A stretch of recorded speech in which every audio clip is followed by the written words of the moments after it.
Hi guys, welcome back to Divya Ruchulu. ఈరోజు వచ్చేసి మనం చపాతీలోకి కానీ రైస్లోకి కానీ బిర్యానీలోకి కానీ సెట్ అయ్యేలాగా పన్నీర్ మసాలా కర్రీ అయితే చేసుకుందాము. ముందుగా అయితే ఒక బాండీ తీసుకుని అందులో కొంచెం ఆయిల్ పోసుకొని బిర్యానీ మసాలాలన్నీ వేసుకొని, అలాగే ఇందులో ఉల్లిపాయలు టమాటాలు కూడా వేసుకొని, అలాగే అల్లం వెల్లుల్లిపాయలు కూడా వేసేసుకోవాలన్నమాట. ఇవన్నీ వేసుకొని మంచిగా ఫ్రై అవనివ్వాలి.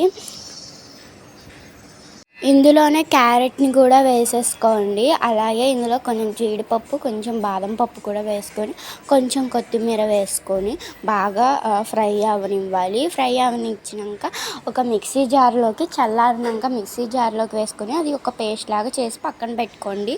నెక్స్ట్ అయితే ఒక బాండీలో ఆయిల్ వేసుకుని జీలకర్ర కూడా వేసుకోవాలి. పేస్ట్ చేసి పెట్టుకుంది కూడా అందులో వేసేసుకొని కొంచెం వాటర్ పోసుకుంటూ బాగా మంచిగా మిక్స్ చేసుకున్నాక ఇందులోనే కారం, గరం మసాలా, ధనియాల మసాలా, అలాగే బిర్యానీ మసాలా కూడా యాడ్ చేసుకుని, అలాగే ఇందులో కొంచెం మీకు రుచికి సరిపడా ఉప్పు వేసుకోవాలి. నెక్స్ట్ అయితే పన్నీర్ కట్ చేసి పెట్టుకుని ఆ పన్నీర్ని అయితే ఇందులో వేసేసుకోవాలి.